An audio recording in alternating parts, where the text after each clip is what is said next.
কেমন যে ঈমান না চিনি নবীর হাদিস না মানি কোরআন।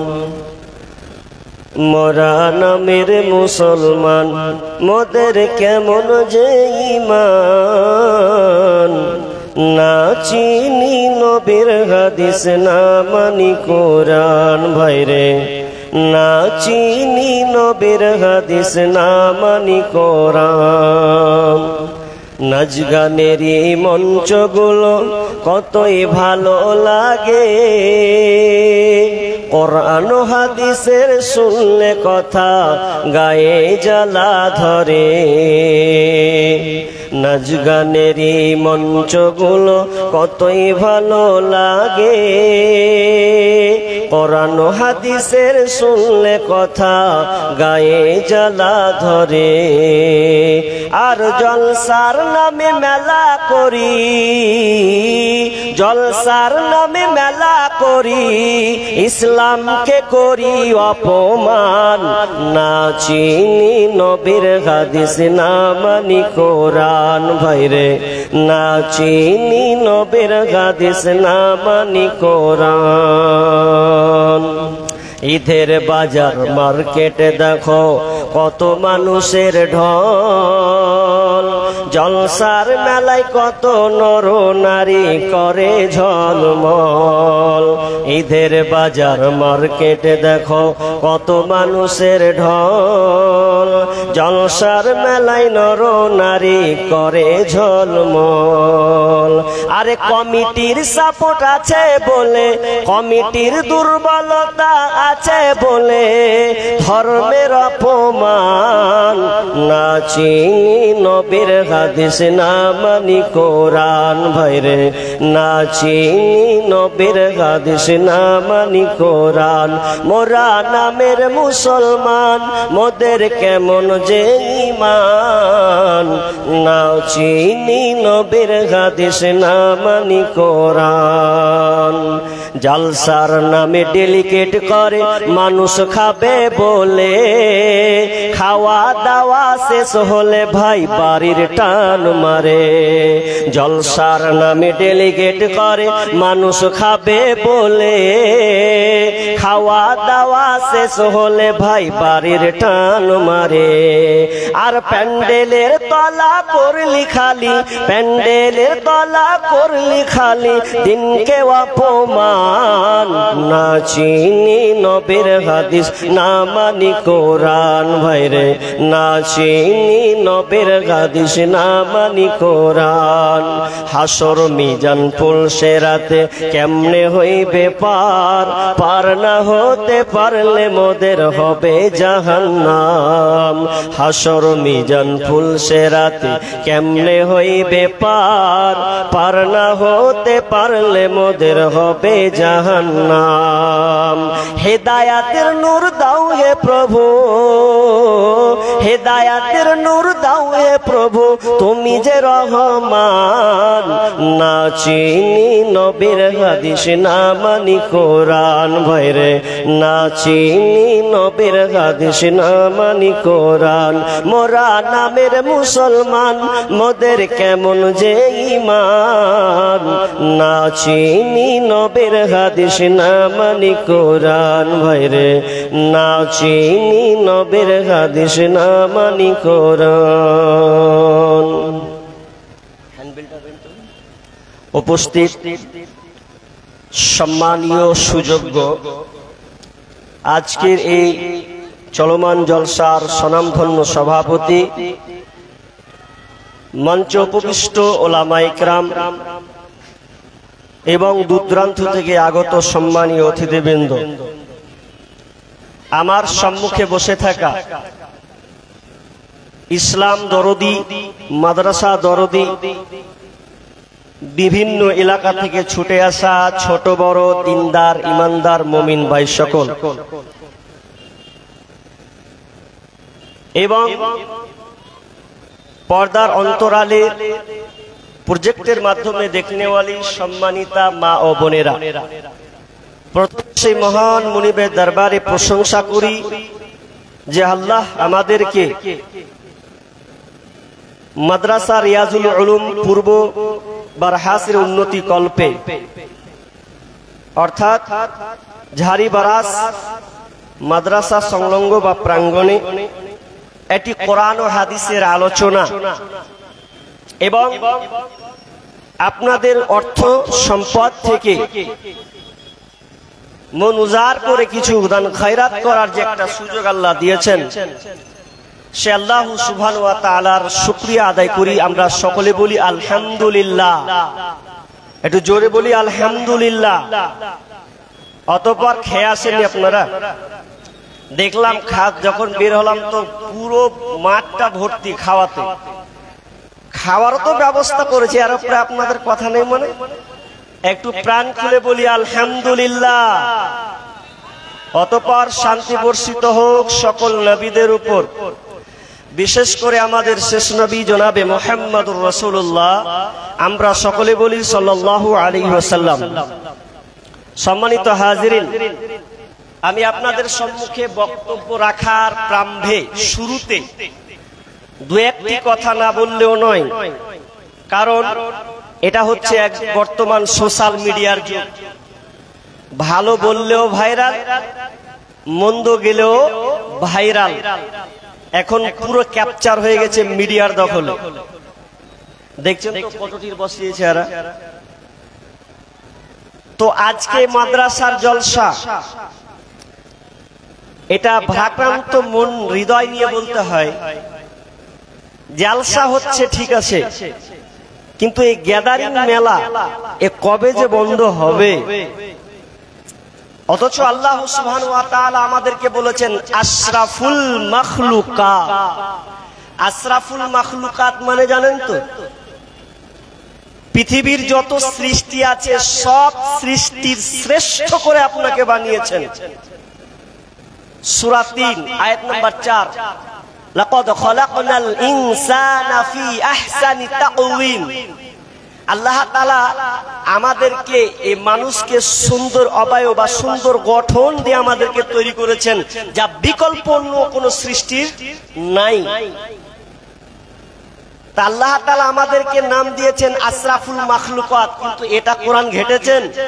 আশরাফুল মাখলুকাতের পাশাপাশি আবার আল্লাহ আমাদেরকে বলেছেন নিকৃষ্ট পশু।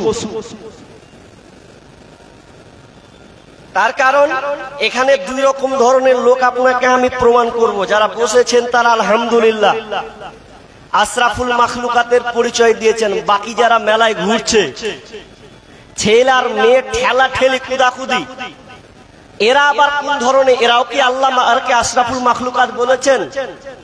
হাজি ভাই, চাল খান, চাল মিনিকেট চাল, স্বর্ণার চাইতে মিনিকেট চালের দাম বেশি না? তাই তো? মিনিকেটের চালের দাম বেশি। আবার মিনিকেট চাল ভাত করলে একে আবার পান্তা ভাত করে খাওয়া যায় না, অত ভালো লাগে না, খাওয়া যায় না। কিন্তু স্বর্ণার চাল যদি আপনি না খেতে পারেন, পানি ঢেলে পান্তা ভাত খাওয়া যায় কি যায় না? যাই তো, যাই।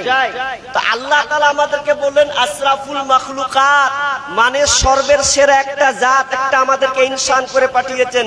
আবার আল্লাহ সূরা আরাফে 179 নম্বর আয়াতে বলছেন ওয়ালাকাদ জারানা লিজাহান্নামা কাসীরাম মিনাল জিন্নি ওয়াল ইনস লাহুম কুলুবুল লা ইয়াফকাহুনা বিহা ওয়া লাহুম আ'য়ুনুল লা ইবসিরুনা বিহা ওয়া লাহুম আযানুল লা ইয়াসমাউনা বিহা উলাইকা কাল আনআম বাল হুম আযাল। এখানে উলাইকা কাল আনআম, চতুষ্পদ জানোয়ারের মতন, বাল হুম আযাল, তার চাইতে নিকৃষ্ট। আরে মানুষ যদি ভালোর চাইতে খারাপে চলে যায়, মিনিকেট চাল যেমন খাওয়া যায় না খারাপ হয়ে গেলে, তো সেমনি একটা আশরাফুল মাখলুকাত যে আল্লাহ তাআলা বলেছেন, এর মান সম্মান তখন আর থাকে না, তখন হয়ে যায় ও চতুষ্পদ জানোয়ারের মতন, জানোয়ারের চাইতেও নিকৃষ্ট। আজকে এত সুন্দর গ্যাদারিং জলসা, এত প্যান্ডেল করেছেন, তার উপরে আমি রাস্তায় আসলাম, বাইক নিয়ে আসা যায় না, একজন ভাইয়ের বাইকে চড়ে আসলাম, এত ভিড়, আর পিক পিক বাজাতে মনে হচ্ছে অনেকক্ষণ লাগছে। কি বলবেন? আপনার মুসলমান দাবি করছে আমরা ইমানদার, অথচ মক্কার মুশরিক। আপনারা এখানে জালসা করতে বসেছেন, জানি না কত লোক আছেন, কিন্তু তার চাইতে 3 গুণ বাইরে আছে। তিন গুণ বাইরে আছে। কে আছে? আপনার বোন, না হয় আপনার বিবি, না হয় আপনার মেয়ে, না হয় আপনার ভাগ্নি ভাতিজা, একে একে ঠেলাঠালি করে ঘুরছে। একটা কথা বলি, কষ্টের কথা, মক্কার মুশরিক একজন ব্যক্তি, তার মধ্যে কতটুকু যে গায়রাত ছিল, ও বলছে যে আমি উটকে বিক্রি করব। উট বিক্রি করতে গিয়ে ভাবছে উট আর বিক্রি করব না, জবাই করে দিব। একজন বলছেন ভাই প্রায় তো 50 লাখ 1 লাখ টাকা দাম হবে উটটার দাম, আপনি বিক্রি করলে 1 লাখ টাকা পাবেন তো বিক্রি করছেন না কেন? বলছে বিক্রি করতাম কিন্তু করব না। কেন করব না? ওর গায়রাত দেখেন, একজন মুশরিক ব্যক্তির গায়রাত। আপনার আমার তো গায়রাত বলে কিছুই না, উঠে গেছে। কাটবো না এই জন্য যে উটের পিঠে আমার মেয়ে চড়েছে, আমার বিক্রি করব না এই জন্য আমার মেয়ে চড়েছে, আমার বিবি চড়েছে। আর আমি যদি উটটাকে বিক্রি করে দিই তাহলে ও চাপবে, দিয়ে ও আর কেউ চাপবে, তো আমার একটা পেস্টিকে লাগছে না, আমি এটা উট বিক্রি করব না, বিসমিল্লাহ, বরং এটাকে আমি কেটে দিব, এর থেকে মাংস বিক্রি করবোই ভালো। একজন মুশরিক ব্যক্তি বলছেন যে আমি উট বিক্রি করব না, জবাই করব। কেন? উটের পিছে আমার মেয়ে চড়েছে, আমার বিবি চড়েছে। আর আমরা সেই মুসলমানের বাচ্চা, আপনি জালসা শুনতে এসেছেন, আপনার মেয়ে দেখেন ঘুরছে বাজারে, আপনার বোন রাস্তাতে এখনো ঘোরাঘুরি করছে, প্যান্ডেলের তলা নাই, আপনি খোঁজ করেন নাই না তো ওগুলো কার নেই? গায়রাত বলে আপনার কিছু আছে? আপনি বাড়ি থেকে যখন বের হয়েছেন তখন বলেছেন যে খবরদার জালসা শুনতে যাচ্ছিস যা, যদি রাস্তার আজরে পাঁজরে দিয়ে ওখানে তোকে খতম করে দেবো। এই কথা যদি আপনি বলতেন তোর সাহস ছিল না বের হওয়ার। আমাদের গায়রাত বলে কিছু নেই, আসলে ইমানে আমাদের পোকা লেগে গেছে। আমরা বলছি ইমানদার, কেমন ইমানদার? মুখে বললে ইমানদার বলা যায় না, আল্লাহর এই উত্তর দিচ্ছেন। মুখে তুমি বলবে ইমানদার, ওটা শুনবো না। সূরা আনকাবুত 3 নম্বর সূরা, চলেন আমরা 3 নম্বর আয়াত, সে আয়াতটাই কি? আজকে আমার আলোচ্য বিষয় পরীক্ষা, আল্লাহর পরীক্ষা, খুবই ইম্পর্টেন্ট একটা বিষয়। আল্লাহর পরীক্ষা, পরীক্ষাতে কি হয়? পাস হয় এবং ফেল হয়। পাস ফেল, ইজ্জত বেইজ্জত, দরজাত, তিনটা জিনিস নিয়ে হচ্ছে পরীক্ষা। আপনাকে 1 ঘন্টা অন্তত মন দিয়ে শুনতে হবে, তারপরে অন্য কথা। আল্লাহ তাআলা কি বলছেন? বিসমিল্লাহির রহমানির রহিম। أحسب الناس أن يتركوا أن يقولوا آمنا وهم لا يفتنون। রব্বুল আলামিন বলছেন আহসিবান নাসু আইয়ুতরাকু, তোমাদেরকে ছেড়ে দেওয়া হবে। আহসিবান নাসু আইয়ুতরাকু তুম আইয়াকুলু আমান্না, তোমরা ঈমান এনেছি বলছো, তোমরা ঈমান এনেছি বলছো আর তোমাদেরকে ছেড়ে দেওয়া হবে, এমনটা নয়। তোমাদেরকে পরীক্ষা করা হবে না, এমনটা নয়। আল্লাহ বলছেন তোমরা নিজে মুখে বলছো আমরা ঈমানদার, আল্লাহ বলছেন শুনবো না, তুমি যে ঈমানদার এটা তোমাকে আগে আমি যাচাই বাছাই করব, আগে তোমাকে আমি পরীক্ষা করব, আর পরীক্ষা করার পর তোমাকে বোঝা যাবে তুমি ঈমানদার না তুমি বেঈমান। তুমি ঈমানদার কিনা এটা আগে যাচাই করো। তুমি বলছো যে কলু আমার না, আমরা ঈমান এনেছি, না, ঈমান আনাটা মুখের ভাত নয়, ওটা তোমাকে কার্যকলাপে দেখাতে হবে। আল্লাহ বলছেন পরীক্ষা করব।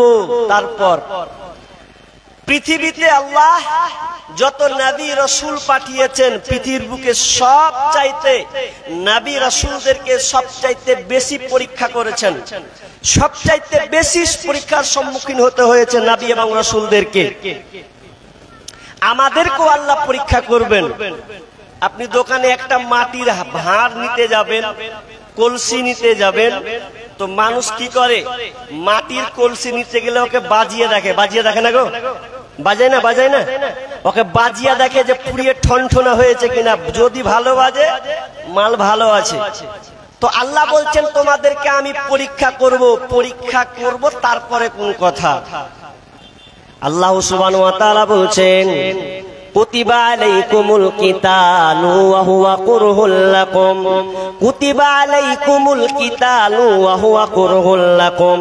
আল্লাহ বলছেন তোমাদের জন্য লড়াইকে আমি ফরজ করে দিয়েছি, তোমাদের জন্য আমি লড়াইকে ফরজ করে দিয়েছি। ওয়া হুয়া কুরহুল লাকুম, কুতিবা আলাইকুমুল কিতালু ওয়া হুয়া কুরহুল লাকুম। আল্লাহ বলছেন তোমাদের উপরে আমি যে লড়াইকে সংগ্রামকে ফরজ করে দিয়েছি। ওয়াসা আন তাকরাহু শাইআ ওয়া হুয়া খায়রুল লাকুম, তোমরা হয়তো ওটা অপছন্দ করো, তোমরা ওটা পছন্দ করো, কিন্তু আল্লাহ বলতে চাচ্ছেন ওখানে তোমাদের জন্য খায়রুল লাকুম, কল্যাণ লুকিয়ে আছে। তোমরা যেটা অপছন্দ করো, তোমরা কিন্তু অপছন্দ করো, কিন্তু ওখানে আল্লাহ কল্যাণ লুকিয়ে রেখেছেন। ওয়াসা আন তুহিব্বু শাইআ ওয়া হুয়া শাররুল লাকুম, আর তোমরা যেটা পছন্দ করো সেখানে অপছন্দ অকল্যাণ লুকিয়ে আছে। তোমরা যেটাকে মনে করো এটা পছন্দ, এটা ভালো, আল্লাহ বলছেন এখানে কিন্তু অকল্যাণ লুকিয়ে আছে। ওয়ালামু আনতুম লা তা'লামুন, আল্লাহ বলতে চাইছেন আমি যেটা জানি তোমরা সেটা জানো না। আপনি মনে করছেন আমার এখানে ভালো কিছু আছে, এখানে খারাপ কিছু আছে। আল্লাহ বলছেন তুমি যেটাকে ভালো মনে করছো হতে পারে ওখানে তোমার অকল্যাণ আছে, আর যেটাকে তুমি খারাপ মনে করছো মনে করো ওখানে তোমার কল্যাণ লুকিয়ে আছে। কথাটা একটু কেন বললাম? এই জন্য বলছি কথাটা, যাতে করে আপনার ঈমানে কোনো কমতি না থাকে, এই জন্য আয়াতটাকে নিয়ে আসা হলো। কেমন? একটা লোক জাহাজে চড়েছে, তো জাহাজে যখন চড়েছে তো জাহাজটা কোন রকমে ঝড়ে পাল্টি খেয়ে নিল, আর পাল্টি যখন খেয়ে নেওয়া কোন রকম করে ওই যাত্রীর মধ্যে একজন ডাঙায় উঠলো। ডাঙাই যখন উঠেছে কোন রকম এমন জায়গাতে উঠেছে যেই জায়গাতে আবার অপোজিটে নদী, কোনো বাঁচার কায়দা নাই, সামনে জঙ্গল। এখন উঠে গিয়ে বলছে আল্লাহ, শেষ দায়িত্বে গিয়ে বলছে আল্লাহ তুমি আমাকে বাঁচালে, সব মরে গেল কিন্তু আমি বেঁচে গেলাম। আল্লাহ লাখো লাখো শুকরিয়া। এদিন কিছুদিন যেতে না যেতে যেতে হঠাৎ খাবার আর পায় না, মাছ ধরবে মাছ ধরতে পারে না, কিছু নাই, না খেয়ে মরতে হবে, কোনো লোকজনই নাই, এমন জায়গায় এসে পৌঁছেছে।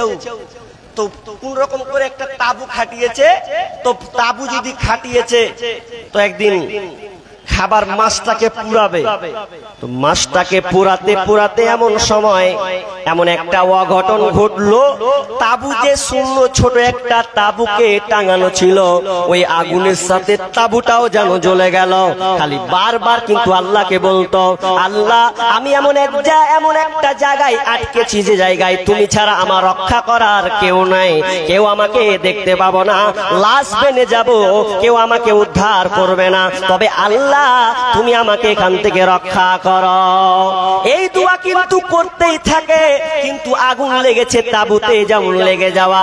লোকটা এবার মন খারাপ, আল্লাহকে এবার সরাসরি বলতে লাগলো। যে লোকটা দোয়া করছিল আবার সরাসরি বলো আল্লাহ এক তো খেতে পাই না, কোন ক্রম করে মাছটাকে জড়ো করলাম খাবারের জন্য, আল্লাহ তুমি এমন একটা কাজ করে দিলা, আমার তাবুটাকে তুমি জ্বলিয়ে দিলা, আমাকে কোন নজরে তুমি দেখছো। মন খারাপ করে লোকটা কিন্তু ঘুমিয়ে গেল। ভালো করে শুনেন, ঘুমিয়ে যে গেল তো গেল, এবার সকাল হবে। তো সকাল যখন হচ্ছে তো এই সময় একটা জাহাজ চলে আসছে। জাহাজ যখন আসছে তো মাথা খারাপ, জাহাজটা যখন আসছে তো এর কিন্তু ব্রেন ঘুরে গেছে, আরে জাহাজ কি করে খবর পেলে যে এইদিকে আসছে, মানে কিছু তো একটা হয়েছে। এবার সে বলছে জাহাজটা যখন তার দিকে সামনে অগ্রসর, এমন সময় সে নাবিককে বলছে ভাই আমি যেখানে আটকা পড়েছি তোমরা জানলে কি করে বলো, আমি যেখানে আটকা পড়েছি তোমরা জানলে কি করে বলো।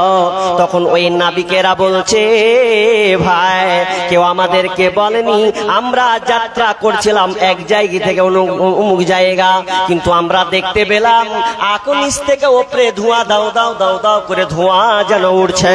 আমরা মনে করলাম নিশ্চয় এখানে কোনো মানুষ আছে, নইলে আগুন আসলো কি করে, ধোঁয়া বের হয় কি করে, চলো তো আমরা ওইদিকে যাই। আমরা এসে দেখলাম সত্যি সেখানে আগুন লেগেছে, ধোঁয়া উঠছে, কিন্তু তোমাকে আমরা দেখতে পেলাম। যখনই এই কথা বলা ওই ভদ্রলোক আবার সিজদায় পড়ে গেছে, আল্লাহকে বলছে, আল্লাহ তোমার কুদরতে আমি বুঝা বড় দায়, তুমি যে আগুনটা জ্বালিয়েছো আমার জন্য জ্বালিয়েছো, আমি তোমাকে খুব খারাপ ভাবছিলাম, তুমি আমার উপরে রহম করো না, দেখো না বলে আল্লাহ তোমাকে অনেক কিছু বলে দিয়েছে, আল্লাহ তুমি আমাকে ক্ষমা করে দাও, তুমি বরং আগুন জ্বালিয়ে আমার উপকার করেছ। অতএব আপনি গাল দিয়েন না, অতএব আপনি নিজেকে অপারগ হয়েন না, সিদ্ধান্ত নিয়েন না যেটা ভুল এটা ঠিক। আল্লাহ বলছেন সূরা বাকারা আয়াত নাম্বার 216, আল্লাহ বলছেন আমি যেটা কল্যাণ রেখেছি ওটার মধ্যেই কল্যাণ, তুমি মনে করছো এখানে অকল্যাণ না, আল্লাহ বলছেন এখানে কল্যাণ আছে। এই কথাটা একটু গোছালো ভাবে বললাম। এবার চলুন পরীক্ষা। আল্লাহ বলছেন তোমাদেরকে আমি পরীক্ষা করব, পরীক্ষা, এই 5খানা পরীক্ষা করা হবে। আচ্ছা, পরীক্ষা তো অনেক আছে। এই আয়াতে আল্লাহ তাআলা 5টা সাবজেক্ট, 5টা বিষয়ের উপরে আলোচনা করবেন, 5টা বিষয়ের উপরে। কেন? শিক্ষক যখন ছাত্ররা বলে স্যার আমাদের সামনে মাধ্যমিক পরীক্ষা, আপনি আমাদেরকে সাজেশন দেন, সিলেবাস এমন ভাবে দেন, ভেরি ভেরি ইম্পর্টেন্ট যে কোশ্চেন গুলো আছে ওই কোশ্চেন গুলো আমাদেরকে দেন, কারণ বই তো মোটা, এত কি পড়া যায়, যেগুলো ইম্পর্টেন্ট কোশ্চেন সেই প্রশ্নগুলো আমাদেরকে লিখে দেন, তাহলে আমাদের খুব সহজ হবে, তাই না? পরীক্ষার নিয়ম তো এটাই। তো আল্লাহ বলছেন আমি তোমাদেরকে বেছে চুঙে চুঙে 5টা প্রশ্ন করব, 5টার উপরে তোমাদেরকে আমি সম্মুখীন করব, পরীক্ষার সম্মুখীন। এই 5টা বিষয়ে তোমাদেরকে কি করতে হবে? পাস হতে হবে। সময় নাই বলে আস্তে আস্তে চলি। 1 নাম্বার কি কি পরীক্ষা? আসলে আল্লাহ তাআলা আমাদেরকে দুনিয়াতে পরীক্ষা করার জন্যই পাঠিয়েছেন। দলিল আল্লাহ তাআলা সূরা আম্বিয়া 35 নম্বর আয়াতে বলছেন, কুল্লু নাফসিন যায়িকাতুল মাউত ওয়া নাবলুকুম বিশ-শাররি ওয়াল খায়রি ফিতনা ওয়া ইলাইনা তুরজাউন। রব্বুল আলামিন বলছেন প্রত্যেক প্রাণীকে মৃত্যুর স্বাদ গ্রহণ করতে হবে, যার মধ্যে আত্মা আছে, কেউ নাই যে মারা যাবে না, সবাইকে মরতে হবে। তারপর আল্লাহ বলছেন তোমাদের জন্য আমি মওত এবং হায়াত যে দিয়েছি, মওত এবং হায়াত দিয়েছে, ভালো মন্দ যেটা দিয়েছে, ভালো এবং মন্দ যে তোমাদেরকে দিয়েছে, এই ভালো এবং মন্দ দেওয়ার কারণ হলো আমি তোমাদেরকে পরীক্ষা করব, ওয়া ইলাইনা তুরজাউন, এবং তোমাদেরকে আমার কাছে ফিরে আসতে হবে। এই জন্য আল্লাহ সুবহানাহু ওয়া তাআলা 5টার উপরে আমাদেরকে পরীক্ষা করবেন। রব্বুল আলামিন বলেন বিসমিল্লাহির রহমানির রহিম, ওয়ালানাবলুওয়ান্নাকুম বিশাইইম মিনাল খাউফি ওয়াল জু'i ওয়া নাকসিম মিনাল আমওয়ালি ওয়াল আনফুসি ওয়াস সামারাত ওয়া বাশশিরিস সাবিরিন। তোমাদেরকে আমি 5টা বিষয়ে তোমাদেরকে আমি পরীক্ষা করব, যদি তোমরা এই 5টা পরীক্ষায় পাস করতে পারো তাহলে ওয়া বাশশিরিস সাবিরিন, সবরশীলদের জন্য রয়েছে সুসংবাদ। নাম্বার 1 নাম্বার আপনাদেরকে পরীক্ষা করবেন, ওয়ালানাবলুওয়ান্নাকুম বিশাইইম মিনাল খাউফ। 1 নাম্বার পরীক্ষা করবে ভয় দিয়ে, তোমাকে আল্লাহ ভয় ভীতি দিয়ে তোমাকে পরীক্ষা করবে।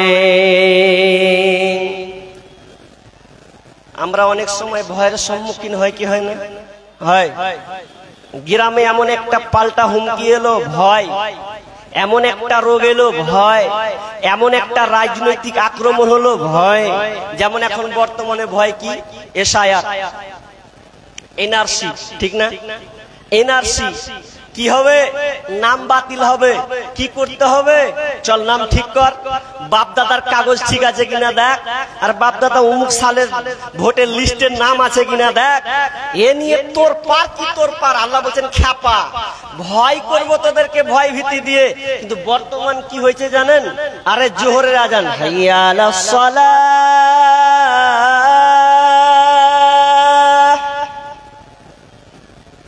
হাইয়া আলাল ফালাহ, নামাজের জন্য এসো। হাইয়া আলাল ফালাহ, কামিয়াব যদি নিতে চাও, যদি তুমি শান্তি নিতে চাও, তুমি অশান্তিতে আছো, তুমি কোনো বিপদ মুসিবতে আছো, যদি উদ্ধার পেতে চাও তাহলে তুমি মসজিদে এসে ঢুকে যাও, এখানে তোমার জন্য কল্যাণ আছে। কিন্তু আজকে আমরা দেখেন আল্লাহ বললেন বান্দারে তোদেরকে আমি ভয় ভীতি দিয়ে পরীক্ষা করব, রাজনৈতিক নেতা দিয়ে সরকার দিয়ে তোদেরকে আমি পরীক্ষা করব, কিন্তু তোরা আমার এই ভয়টাকে এড়িয়ে দিয়ে তোরা এমন একটা ভয়ের মধ্যে চলে গেছে, মমতাকে যদি জড়িয়ে ধরতে হয় তো জড়িয়ে ধরবে, যদি আপনার কিনা প্রধানমন্ত্রীকে যদি ধরতে হয় তো জাপটে ধরবে বাঁচার জন্য। আল্লাহ বলছেন এটা চুটকির ব্যাপার, এটা মামুলের ব্যাপার। কি তোমার ভাই আফগানিস্তানে যখন পর্দা নিয়ে যখন স্লোগান হলো, সেই অনেক দিনকার আগের কথা, প্রায় 1975-80 দিকের কথা, যখন আফগানিস্তানে পর্দাকে বন্ধ করে দেওয়া হলো, নিষেধ করে দেওয়া হলো, কোনো মহিলা পর্দা পড়তে পাবে না।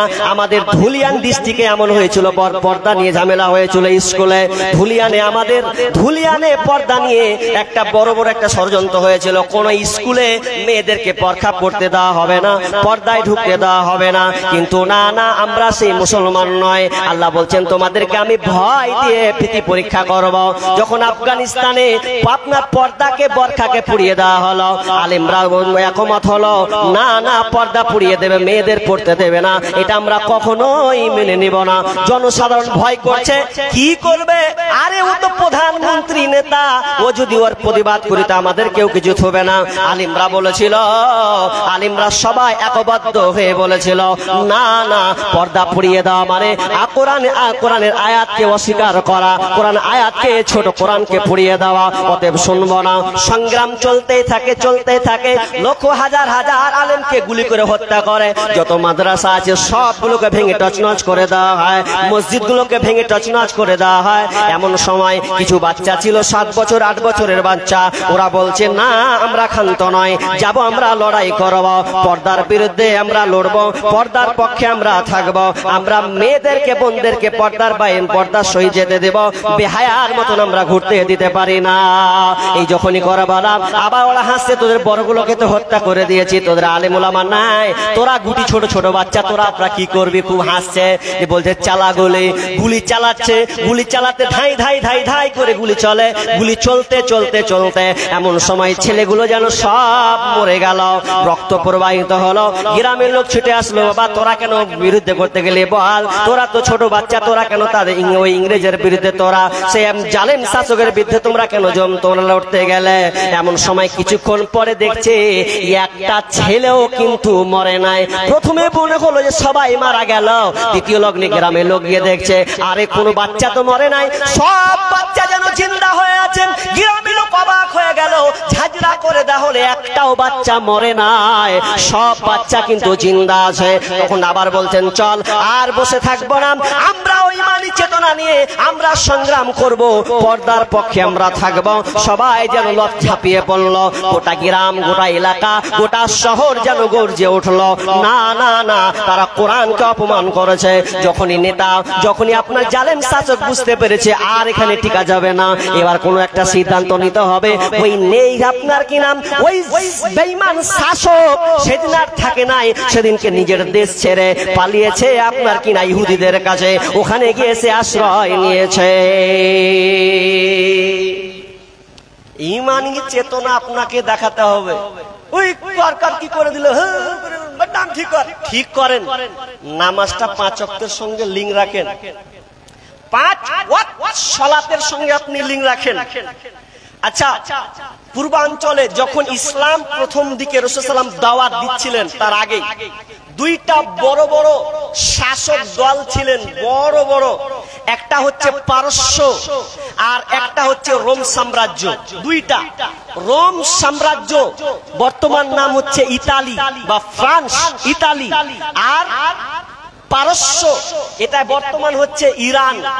এই ইরানের বাদশাকে বলা হয় কিসরা, আর রোমের বাদশাকে বলা হয় কেইসার। তো রোমের বাদশা নাম হচ্ছে হিরাক্লিয়াস। ভালো করে শুনুন, হিরাক্লিয়াস সে বলছে যে আরবের কিছু লোককে ধরে ওদের ইমানি চেতনা কেমন, ওদের একটা কাফেলাকে একদম অ্যাটাক করতে হবে। ভয় কাকে বলে এটা আপনাকে দেখাচ্ছি। আল্লাহ বলছেন ভয় দিয়ে পরীক্ষা করব। তো ধরলো হিরাক্লিয়াস তার দলকে পাঠিয়ে একটা মক্কা নগরীর একটা কাফেলাকে যুদ্ধের সময় ধরে ফেললো। কাদের? তো ধরলো 80 জন সহ তার সঙ্গে যুক্ত আছে সেটা হচ্ছে আব্দুল্লাহ বিন হুযাফা। আব্দুল্লাহ বিন হুযাফা সহ 80 জনকে অ্যাটাক করে নিয়েছেন। বাদশা হিরাক্লিয়াস বলছে তোমাদের মধ্যে লিডার কে গো? তোমাদের এই কাফেলার মধ্যে লিডার কে? ওকে সাজদা করতে পারলে সব ঠিক হয়ে যাবে। আব্দুল্লাহ বিন হুযাফা বলছে আমি। তুমি? আচ্ছা এসো আমার কাছে আসো। আচ্ছা শোনো, ইসলাম ছেড়ে দাও। ইসলাম ছাড়বে, 3টা অফার তোমার জন্য থাকবে। এক, ইসলাম যদি ছেড়ে দাও তাহলে তুমি খ্রিস্টান হয়ে যাবে, আর খ্রিস্টান যেমন হয়ে যাবে তোমার জন্য এক্সট্রা 2টা অফার থাকবে। 1 নাম্বার, আমার অর্ধেক রাজত্ব তোমার নামে আমি লিখে দিব, আর এই রাজত্বের মধ্যে সবচাইতে বড় সুন্দরী যে আছে তার সঙ্গে তোমার বিবাহ দিব। কোন জায়গায় বলা হয়েছে আমার মেয়ে সুন্দরী একটা মেয়ে আছে তার সঙ্গে তোমার বিবাহ দিব। ইসলাম ছাড়ো। আব্দুল্লাহ বিন হুযাফা বলছে আমার সঙ্গে ন্যাকামো করতে এসো না। তুমি আমাকে 3টা বড় বড় অফার দিয়েছো, এই অফার আমার কাজে লাগবে না, এটা আমার দরকার নাই। কারণ আমি ইসলামকে পেয়েছি। এই ইসলাম খানা হচ্ছে আমার কাছে একমাত্র পথ, যে রাস্তাটা ধরে আমার গন্তব্য হবে জান্নাত। আমি দুনিয়ার কোন ধর্মের উপরে নয়, বরং আমার ইসলাম খানা হচ্ছে আমার কাছে সর্বের সেরা। আব্দুল্লাহ বিন হুযাফাকে যখন হিরাক্লিয়াস বন্দী করলেন, বন্দী করার পর বলছেন একে আর ছেড়ো না, সবাইকে জেলে বন্দী করো, একে আলাদা ভাবে জেলে বন্দী করো। গোয়েন্দা আপনার কিনা দারোয়ানকে বলে দেওয়া হলো খবরদার এই আব্দুল্লাহ বিন হুযাফা আব্দুল্লাহকে খবরদার কোনো খাবার খেতে দেবে না, খাবার যেন তার কাছে না যায়, আর খেয়াল রাখবে ও যেন মারা যাতে না যায়। আব্দুল্লাহ বিন হুযাফা জেলের মধ্যে আছেন। এমন সময় 1 দিন 2 দিন 5 দিন, যখন 4-5 দিন হয়ে গেছে আর যেন শরীর চলে না, মরা মরা ভাব, মনে হয় আর বাঁচবে না। কারণ 4-5 দিন থেকে তার মুখে কোনো খাবার জোটেনি। তখন ওই ডাক্তার যে প্রহরী ছিল, একদম ডাক্তার নিয়োজিত করা হয়েছিল, ডাক্তার গিয়ে বলছেন জাহাপনা এই লোকটা তো মারা যাবে। তো বলছে এক কাজ করো, ওকে খাবার দাও। খাবারটা কি দিবে শুনে নাও। খবরদার ওকে হালাল খাবার দিবে না, ওকে শূকরের মাংস কেটে দাও, আর মদের সঙ্গে পানিকে মিশিয়ে দাও, আর কিছু রুটি মাখা শূকরের মাংস দাও। যখন তাকে দেওয়া হলো, দেওয়ার পর এবার বলা হলো দেখ এখানে কিন্তু শূকরের মাংস আছে, আর এখানে মদের সাথে পানি মিশানো আছে। যখন এই কথা বলা, আব্দুল্লাহ বিন হুযাফা সাইড ছড়িয়ে দিলেন, না আমি খাবো না।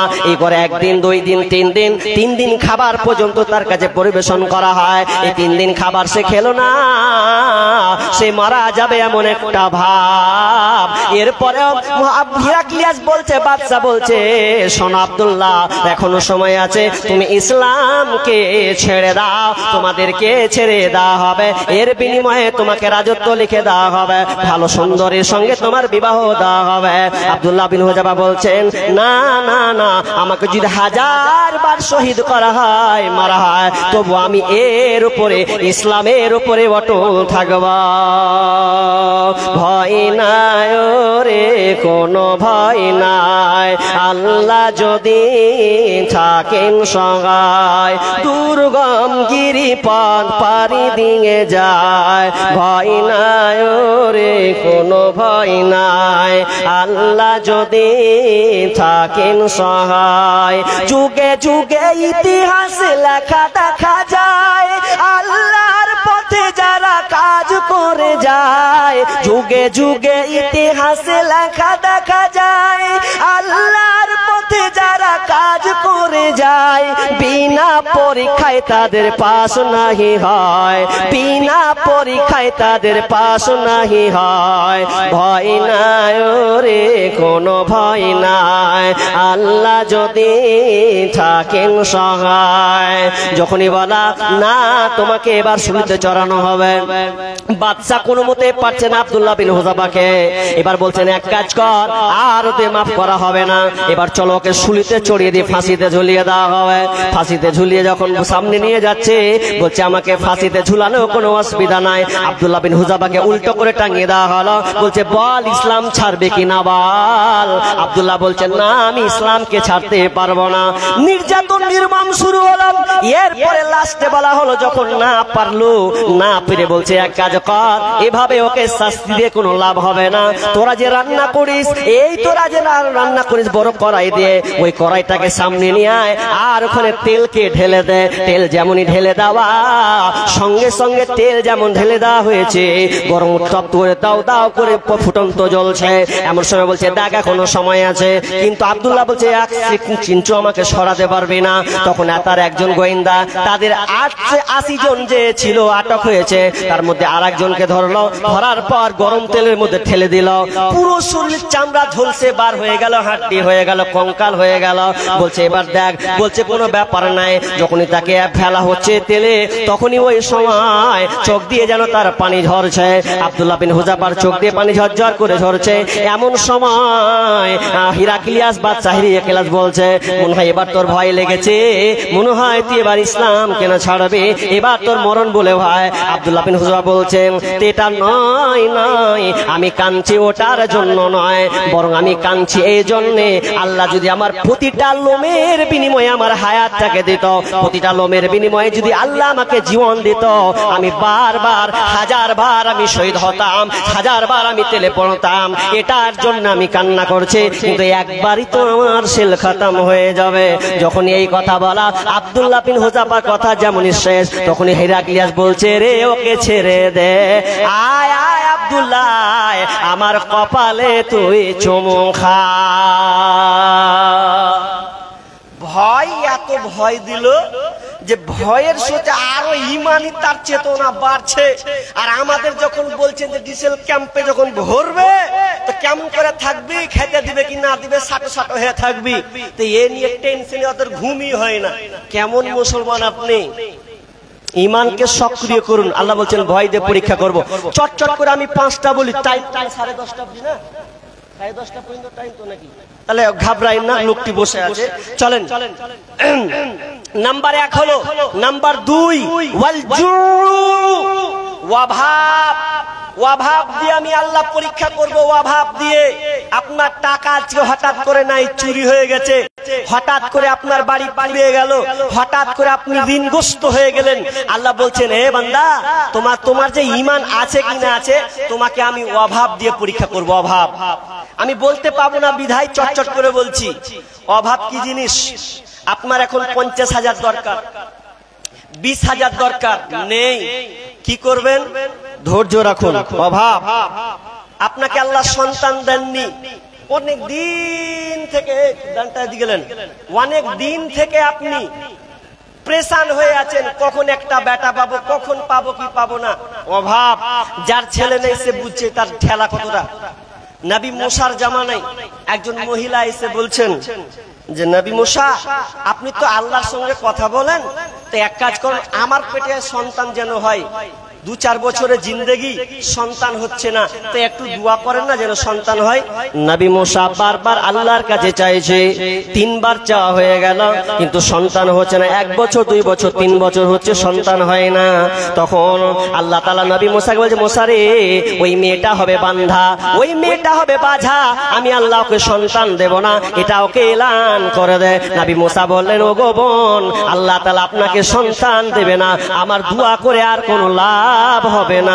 বাড়ি গিয়ে 2 বছর 4 বছর 5 বছর গেল, কিন্তু ওই মহিলা বারবার খালি আল্লাহকে বলে, আল্লাহ তুমি বড় দয়াবান, তুমি বড় মেহেরবান, তুমি দিতে পারো আমাকে সন্তান, পৃথিবীর আর কেউ দিতে পারে না।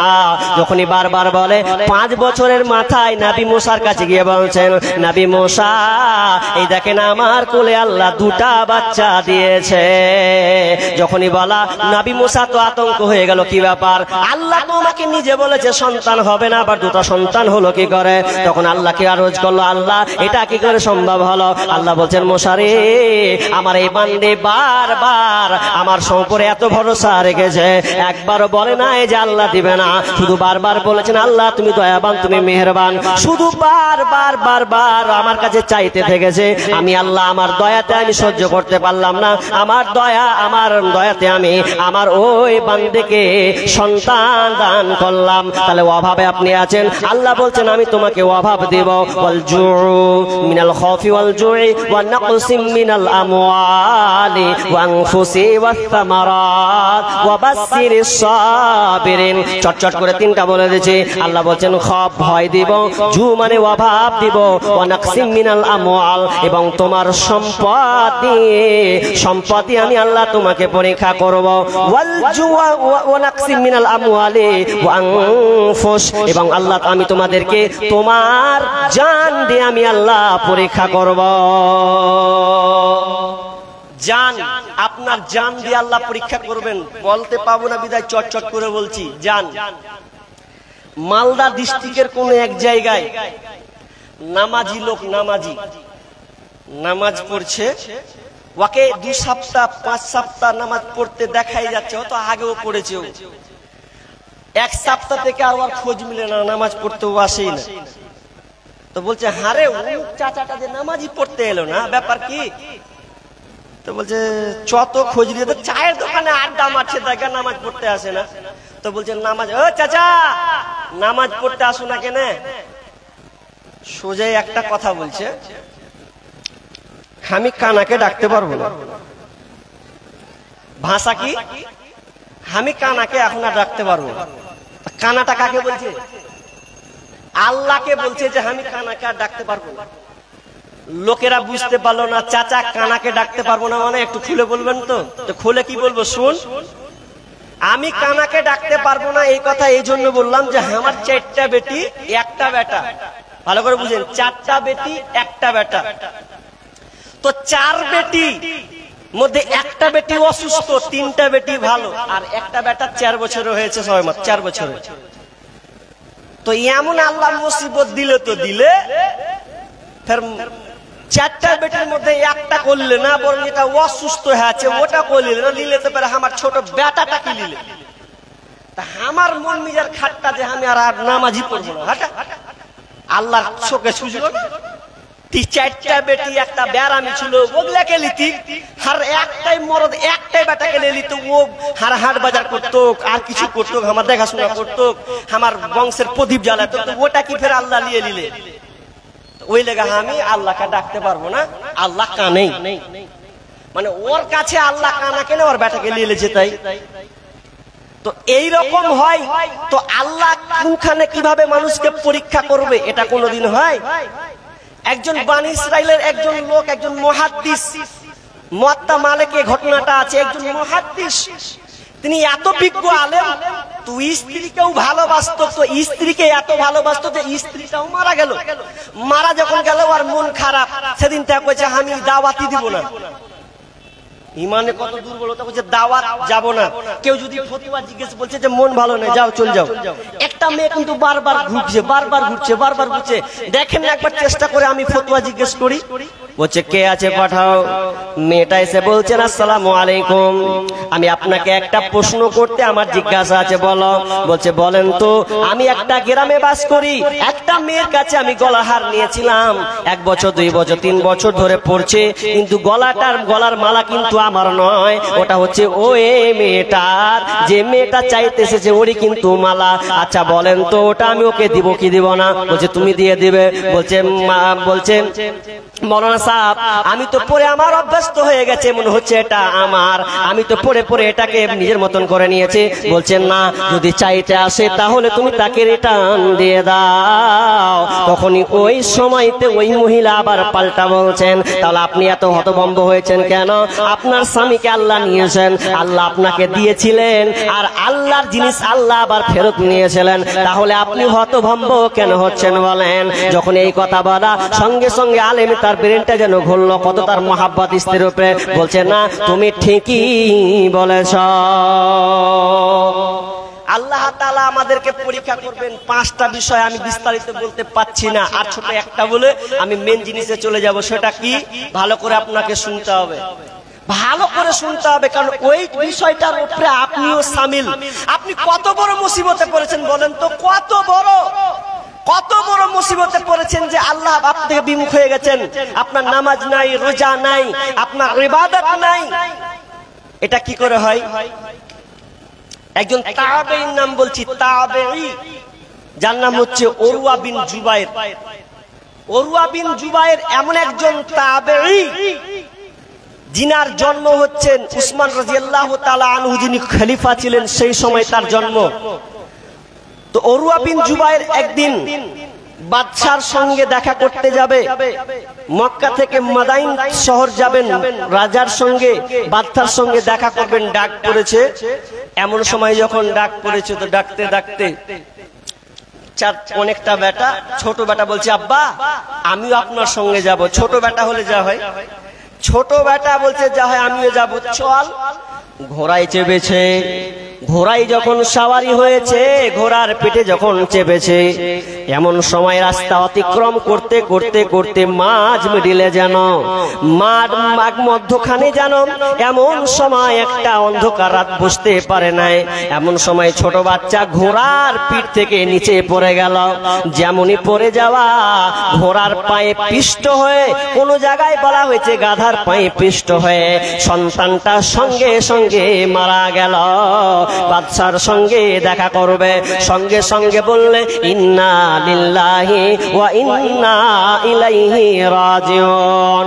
যদি আপনি কোনো মুসিবতে পড়েন, আপনি এক কথাই খালি বলবেন ইন্না লিল্লাহি ওয়া ইন্না ইলাইহি রাজিউন। যদি আরো একটু বাড়িয়ে বলতে পারেন আল্লাহুম্মা আজুরনি ফি মুসিবাতি ওয়া আখলিফ লি খায়রাম মিনহা। যদি এই দুটো আপনি বলতে পারেন, আল্লাহ আপনাকে প্রতিদান দিবেনই দেবেন। তো উরওয়া বিন জুবায়ের সন্তানটা যখন পায়ে পিষ্ট হয়ে মারা গেল, সন্তানকে কোন একটা জায়গাতে দাফন করে দেওয়া হলো। দাফন করে দেওয়ার পর এবার তিনি আবার কিন্তু যাচ্ছেন, রওনা হচ্ছেন কোথায়? তো বাদশার সঙ্গে মোলাকাত করতেন। এমন সময় মালিক বিন আব্দুল আজিজের সঙ্গে যখন দেখা করছেন, এমন সময় তার যেতে না যেতে, আসতে না আসতে পায়ে যেন একটা ফোড়া শুরু হয়ে গেল, পায়ে কোনো একটা ফসকা পড়ে গেছে। দেখেন আল্লাহর কত বড় একটা পরীক্ষা, এই পরীক্ষা আপনি কত বড় সম্মুখীন হয়েছেন। পায়ে ফোড়া হয়েছে এবং কোন বর্ণনায় বলা হয়েছে সন্তানকে দাফন করতে দিয়ে পুরাতন কবরে তার পাটা ভেঙে যায়, কিন্তু কেউ বলেছেন না পায়ে ফোড়া। কিছুদিন যেতে না যেতে বাড়ি আসলেন, বাড়ি আসার পর পায়ে যেন ফোড়াটা কোন রকম করে যেন ভালো হচ্ছে না, এমন ভাবে হয়েছে। এই সাইডে পুরো পায়ে ফোড়া হয়েছে, কি করা যায়? গলিয়ে কোনো যেন ভালো হচ্ছে না। সেই সময় ট্রিটমেন্ট তো এমন কিছু ছিল না। এবার ডাক্তার কাছে পরামর্শ নেই। চিকিৎসক বলে ভাই আপনার পায়ে যে ফোড়া হয়েছে, এটা তো পচতে পচতে পচতে পুরো পা যেন আপনার ড্যামেজ হয়ে গেছে, এ পাকে আপনি আর কিন্তু পাবেন না। বলছেন কি করতে হবে? বলছে পুরো পাকে তোমার কেটে ফেলতে হবে, পাকে পুরো অর্গানকে বাদ দিতে হবে। আল্লাহ, এক তো আমার চোখের সামনে সন্তান মারা গেল, দ্বিতীয়ত আর একটা বিপদ আল্লাহ তুমি আমাকে পরীক্ষা করলে, পাটা যেবার বাদ দিতে হবে, কি করা যায়? সেই সময় চিকিৎসা এখনকার চিকিৎসা ইনজেকশন মারবে, আপনি বেহুশ হয়ে যাবেন, অজ্ঞান হয়ে যাবেন। আমার যখন নাকটা অপারেশন হয় আমি একটু টের পাইনি, কাটা ছিঁড়া করেছে কিছুই জানি না। পরে আমার হুঁশ ফিরছে যে না, আমাকে পুরো ব্যান্ডেজ করে দেওয়া হয়েছে। কিন্তু এই সময় বর্তমান ডিজিটাল যুগে খুব সহজ, সেই সময় কিন্তু ওই রকম অপারেশন করতে গেলে কি করতে হয়, সেই সময় নিয়ম ছিল যে পাকে বাদ দিতে হবে বা কোন জায়গা কাটা ছিঁড়া করতে হবে। সেই সময় চিকিৎসার নিয়ম ছিল মদ পান করানো হতো। মদ খাবে, ব্রেনটা বেটাল হবে, কাটাকাটি করলে তুমি বুঝতে পারবে না। চিকিৎসক বলছে আপনি একটু মদ পান করুন। আব্দুল্লাহ বিন হুযাফা বলছে খবরদার, মদের কথা আপনি নিয়ে আসবেন না, আমি কোনোদিন মদ মুখে নিতে পারবো না, আমি মদ পান করব না। কারণ আমি জবানে আল্লাহকে ডাকি, এই মুখে আমি 5 ওয়াক্ত নামাজ পড়ে দুয়া তাসবিহ তাহলিল করে, আমি এই মুখ দিয়ে আমি কোরআন তেলাওয়াত করে। আর আপনি কি করে বললেন যে মদটাকে মুখে নাও আর আমার পায়ে কাটা হবে? আমি মদ মুখে দেব না, আমার পাটাকে কেটে দেন। পা কাটবে, মদ খাওয়ানো হবে, সে সময় চিকিৎসা। উরওয়া বিন জুবাইর বলছেন যে আমি খাবো না মদ। কাটেন আপনি আমার পা, কাটেন, বাদ দেন। কি হয় দেখছি কাটেন। হাজি ভাই, আচ্ছা মদটা যদি খেয়ে নেয় ওই সময়তে খাওয়া যাবে কি যাবে না? ওই সময়তে খেলে কোনো অসুবিধা নাই, খেয়ে নিলে ও চিকিৎসার জন্য তো, কিন্তু খাচ্ছেন না তার ইমানে, তার মধ্যে ভিতরে বলছে আমি কোরআন তেলাওয়াত করি, আমি আল্লাহকে ডাকি ওই মুখে।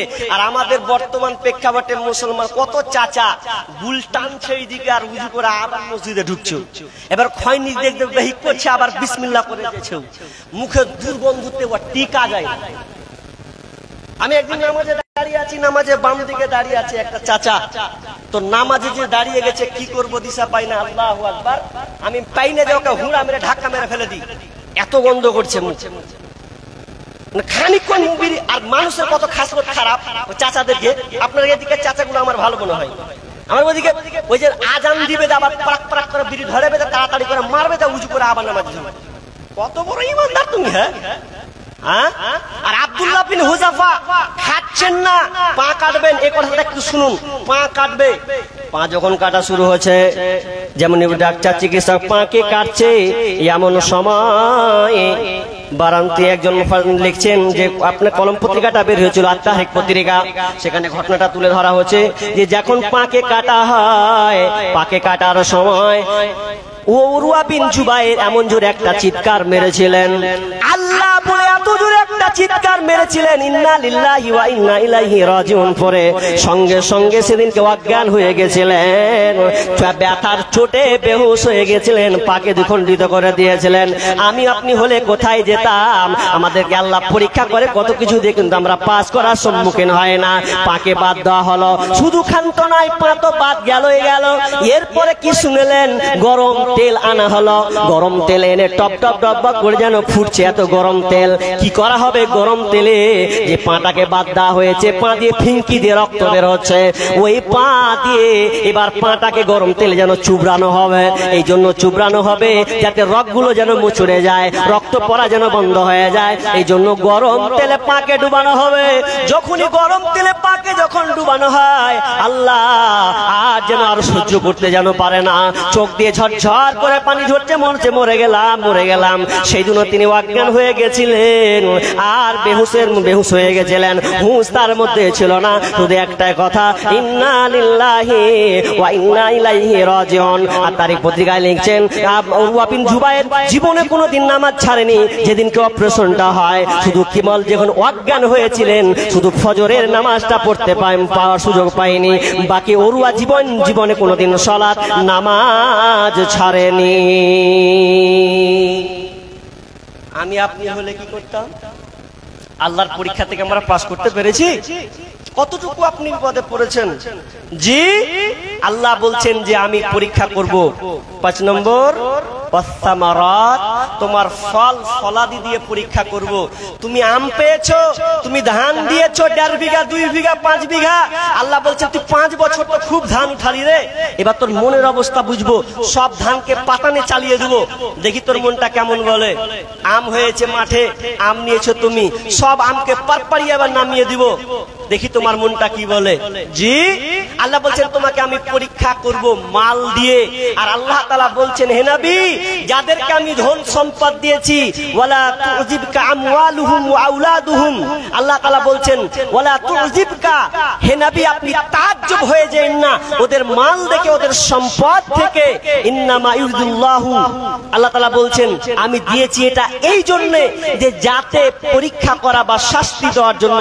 কাউকে পরীক্ষা অথবা কাউকে শাস্তি দিয়ে থাকি, কেউ 10 বিঘার মালিক, কেউ আপনার কিনা 1 কোটি টাকার মালিক, 2 লাখ টাকার মালিক। আল্লাহ বলছেন এটা পরীক্ষা মাত্র, আমি পরীক্ষা করার জন্য এই ধন সম্পদ গুলো দিয়েছি, এটা দুনিয়ায় দিয়েছি।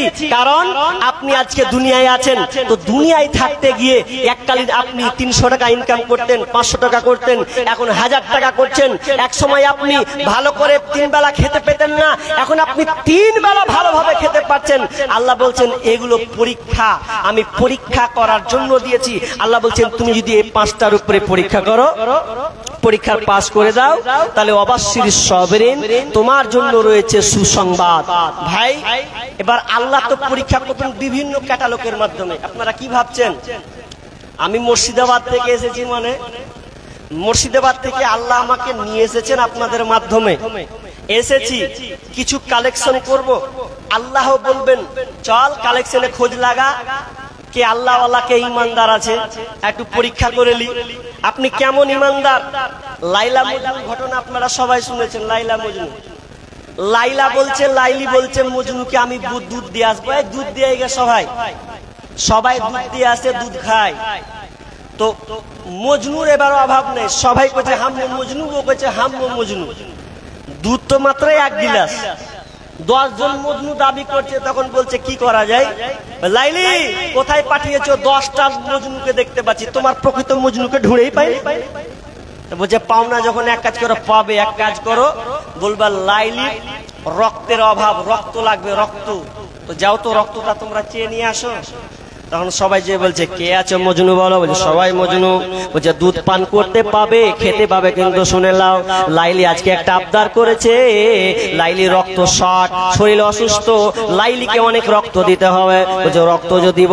9 জন বলছে ভাগ, হাত কাটতে পারবো না, পা কাটতে পারবো না। 9 জন পালিয়ে গেল, একজনই শুধু মজনু লাইলির পাগল। সে বলছে আমার মজনুর কি হয়েছে বলো? বলছে রক্ত লাগবে, লাও। কোন শরীরে রক্ত নেবে, ডান হাতে না বাম হাতে, কোন দিকে নিবে বলো? আমি লাইলির জন্য প্রস্তুত আছে। তখন বলছেন না, আপনি দুধটা পান করেন, এটা পরীক্ষা করা মাত্র। এবার আমরা এত লোক বলছি, সবাই বলছি আমরা আল্লাহকে ভালোবাসি, আমি আল্লাহর গোলাম, আমি আল্লাহর পাগল। আপনি আল্লাহর পাগল কি করে বুঝবো? নামাজও পড়বেন, তো নামাজ পড়ে যদি বলেন যে আমি দান করব না, আল্লাহ বলছেন যারা টাকা পয়সা ধন সম্পদকে জমা করে, ওয়াল্লাযীনা ইয়াকনিজুনা আয-যাহাবা ওয়াল ফিজ্জাতা ওয়ালা ইউনফিকুনাহা ফি সাবিলিল্লাহ ফাবাশশিরহুম বিআযাবিন আলীম। আল্লাহ বলছেন যারা ধন সম্পদ টাকা পয়সাকে জমা করবে আর জমা করে আল্লাহর রাস্তায় দিবে না, ওদেরকে আযাবের সুসংবাদ দাও। আর আল্লাহ বলছেন তুমি যখন ঈমানদার, আল্লাযীনা ইউনফিকু, আল্লাহ বলছেন যখন তুমি ঈমানদার তাহলে তুমি নামাজ পড়ছো, তো নামাজের পাশাপাশি তুমি আল্লাহর রাস্তায় দান করো, সাদকা করো। ভাই আমি বেশিক্ষণ থাকবো না, 10:30টা পর্যন্ত হয়তো আমার টাইম আছে। আপনারা জানেন এটা মাদ্রাসার জালসা, আপনারা এই মাদ্রাসাকে প্রাণ খুলে ভালোবাসেন বিধায় আপনারা সকলে জমায়েত হয়ে বসেছেন। পাশাপাশি দেখলাম মাদ্রাসা মোটামুটি আলহামদুলিল্লাহ পজিশন, তার কাঠামোটা আমি দেখলাম খুব সুন্দর, মোটামুটি ভালোই। তার মানে আপনাদের অবদান, আপনারা এই প্রচেষ্টাকে চালিয়েছেন, আপনাদের শ্রম দিয়ে, ব্রেন দিয়ে, পয়সা দিয়ে, ধন দৌলত দিয়ে এই মাদ্রাসাকে আপনারা উপরে উঠিয়েছেন। আপনারাই তো সরকার, কারণ বর্তমান সরকার চায় মাদ্রাসাকে ভেঙে খান খান করে দাও, মসজিদকে ভেঙে খান খান করে দাও।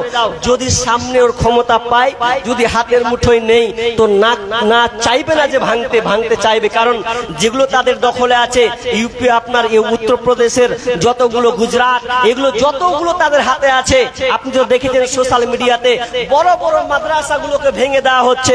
কেন? ওরা জানে এই মাদ্রাসাতে ইলম আলেম তৈরি হয়, বাগা বাগা ইলম মাওলানা তৈরি হয়। যেই মাওলানারা, যেই আলেমরা ভারতকে স্বাধীন করেছিল, একমাত্র তারাই। ওগুলো আবার তৈরি হবে, তো মূল প্রতিষ্ঠানকে উড়িয়ে দাও, ঝামেলা শেষ হয়ে যাবে। বর্তমানে এটাই চলছে। আমরা মুসলমান, আরে যতই সরকার আমাদের বিরুদ্ধে যতই আঙুল তুলুক, আমরা কমতি নয়। আমাদের ইমানি বলে, ইমানি চেতনা দিয়ে আমরা এই প্রতিষ্ঠানকে গড়বই, যাতে সরকারের সাপোর্ট হোক আর হোক ইনশাআল্লাহ। জি ইনশাআল্লাহ, সবাই হাত তুলি ইনশাআল্লাহ। ভাই আপনারা চান না? চান সবাই। আমরা চাই এই ইসলামকে তারা ডুবিয়ে দিতে চাই। আমরা ছোট ছোট এই মাদ্রাসাগুলোকে করে আমরাও একটা প্ল্যাটফর্মে নিয়ে যাব ইনশাআল্লাহ। ভাই আমি একটা আবদার করছি আপনাদের কাছে করজোরে, কেউ আছেন এইরকম 10,000 দেনেওয়ালা?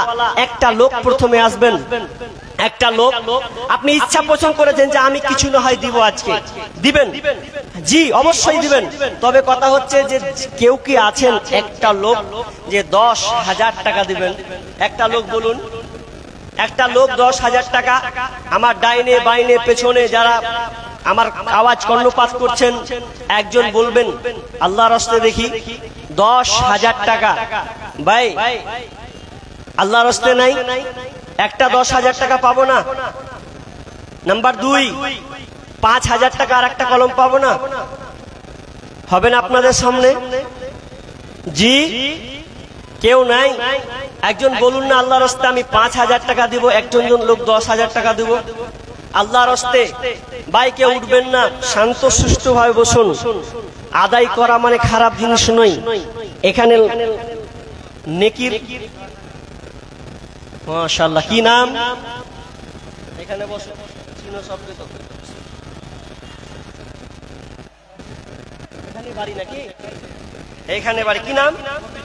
মফিজউদ্দিন, আমার চাচা মফিজউদ্দিন। চাচা জান কত দিলেন গো? 1 2 3 4 5, 5,000 টাকা। প্রথমে একটা কথা বলেছিলাম 10,000 দাতা। জি কিছু লিখছেন নাকি? ধান টান নাকি? 1 মণ ধান, ধান 50 কেজি করে দেন। 1 মণ কেনে করবেন? 50 কেজি করে দেন ধানটাকে।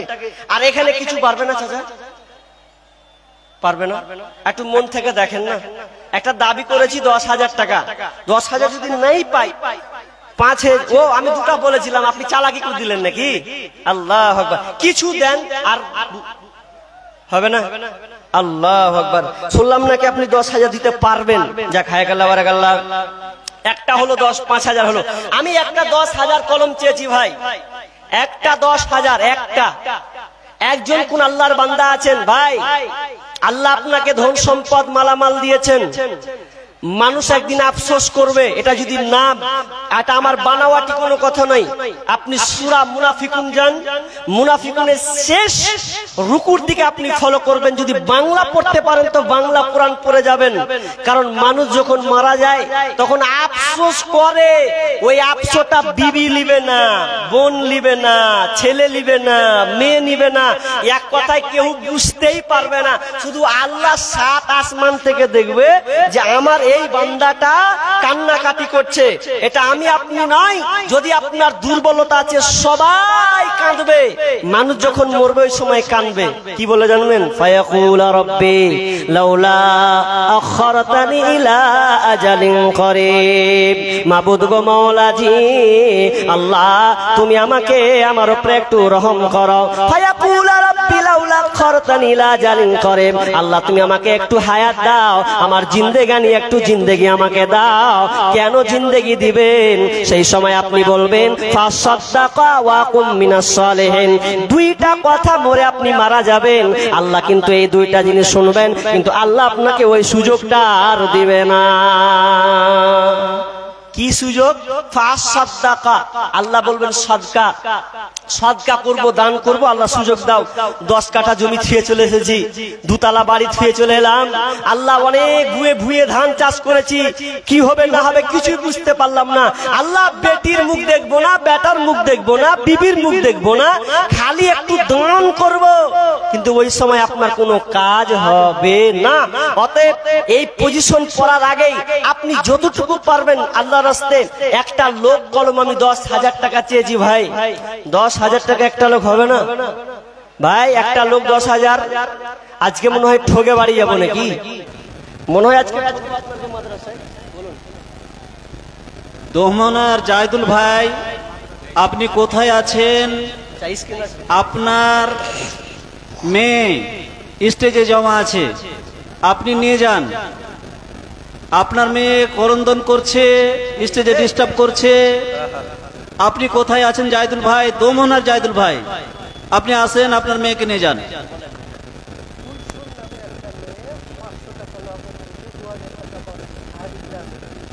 ঝাড়িগ্রাম কুলসুম নামের একটা মেয়ে, তাই তো?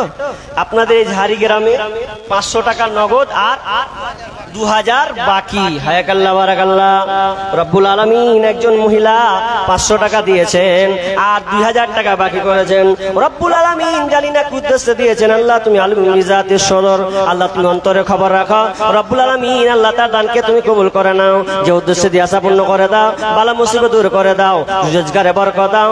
আল্লাহ যতদিন থাকবে আল্লাহ তুমি সহি সালামত রাখিও, আমিন।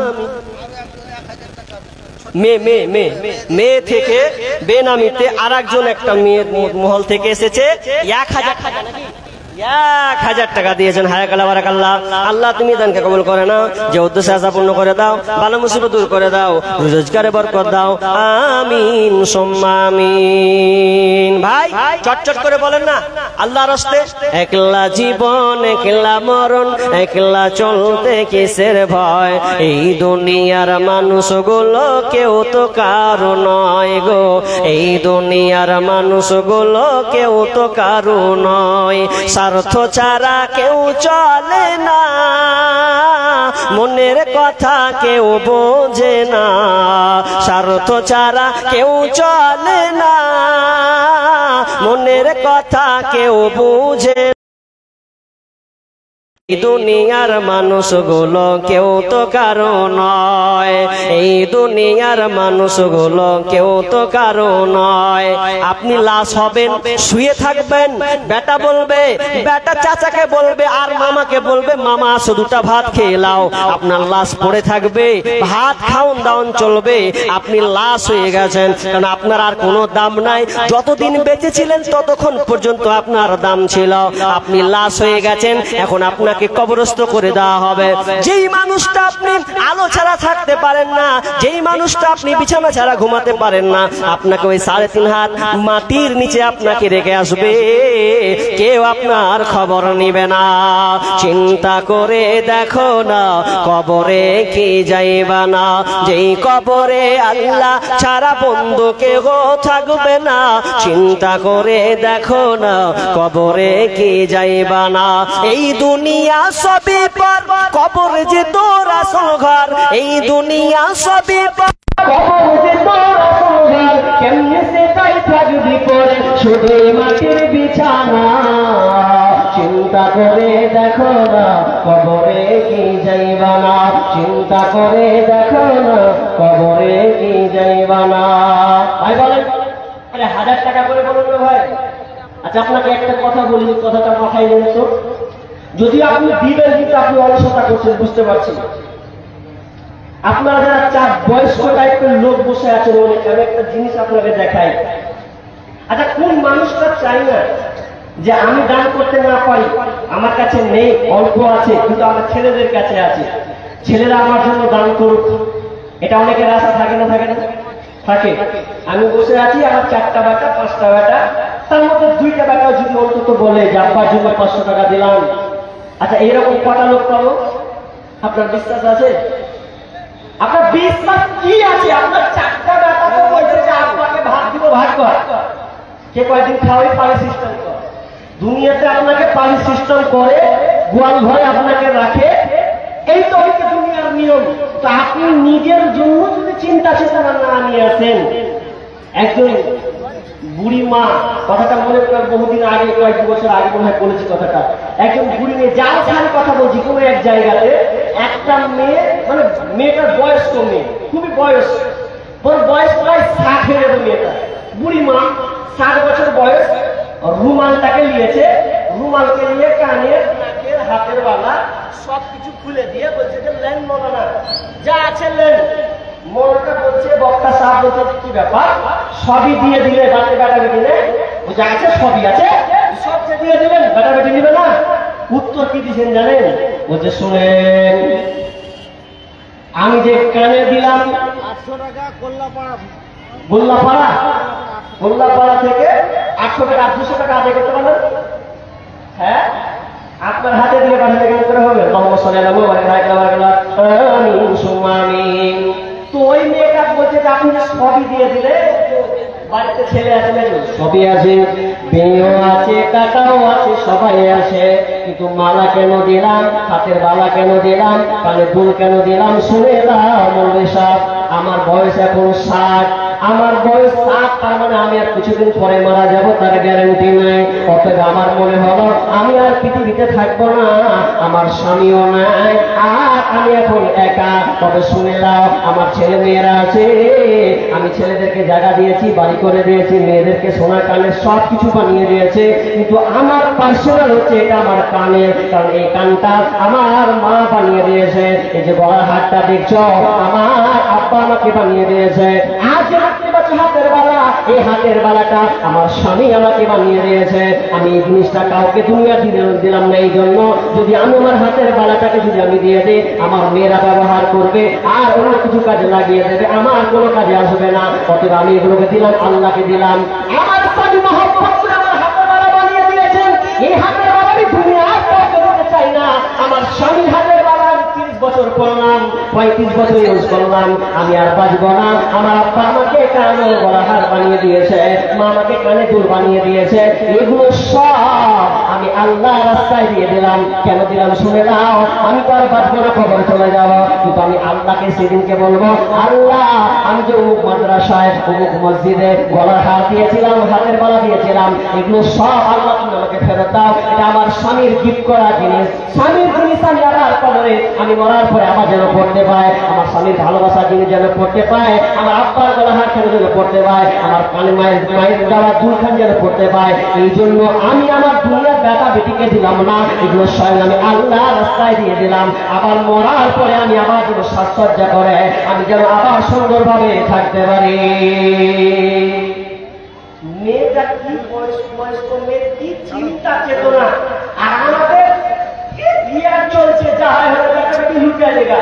তো লুটা লেগার একটা কথা বলি আপনাকে, আমাদের এদিকে বেটাদের সবচেয়ে আরো রাজি লেগে পাচ্ছে, চুলটা লাগানো লাল এরকম উঠে আছে, বাপের টাকার অভাব নেই, বেটাকে দিয়েছে কি বুলেট গাড়ি, বুলেট জায়গা জমির অভাব নেই, মাথার চুল লম্বা, আপনার চুল লম্বা চুল আছে লাল, উদাহরণটা কি লাল চুল আছে, কালারিং চুলটা কার সঙ্গে যে মিলাবে কি আছে, কিছু নেই, মিলাবে কি দিয়ে লাল চুল বোটে লাগে কেমন জানেন? বস যখন শীতের সময় আসে, ঠান্ডার সময় সামনে আসছে, আপনারা ছাগল পুষেন, ছাগলের নিচে পিঠে চট দেন না, চট আর দেন না, কি জানেন না? ও চট যখন দেন ছাগল বসে দেন, তখন ঠান্ডা না লাগে।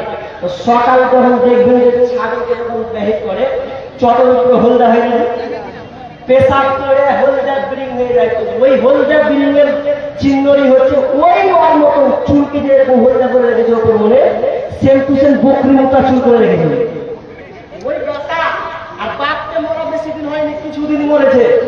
তো বাবা কোনোদিন মাদ্রাসায় কিছু লাই নামাজ কিছু করে বেটাটাকে সব কিছু দিয়েছে, আমি মরে গেছে, ও কি বোন মরেছে, যে ও কি বোন এবার মরেছে, কিছুদিন হলো বেটা মরা। আর ওই রাস্তা দিয়েছে, রাস্তা দিয়ে দিয়ে বলছে যে আচ্ছা খারাপ হয়ে গেল, খারাপ হয়ে তুমি খারাপ হচ্ছে না, কবরস্থানের সামনে হচ্ছে খারাপ হচ্ছে, খারাপ হতে বলছে যে একটা বেরিয়ে গেলা ধরিয়ে দিই, হাজি লাশ সবার নেই, বাপকে মারা বেশি দিন হলো না, এই বেড়িটা ধরিয়ে দিই। এই বেড়ি যখন ধরিয়ে দিলে বেড়ি ধরিয়ে দিয়া 2-4 কাটনের চাপ দিলে টান মারলে মারার পরে বুলেট গাড়িতেও চাপবে। বুলেট গাড়ির আওয়াজ তো বুঝছেন। এবার বুলেট গাড়িতে যখন চাপছে বিসমিল্লাহ মানে বিসমিল্লাহ তো জানে না, আর বিসমিল্লাহ কোনটা করে মারা যায় আর বিসমিল্লাহ।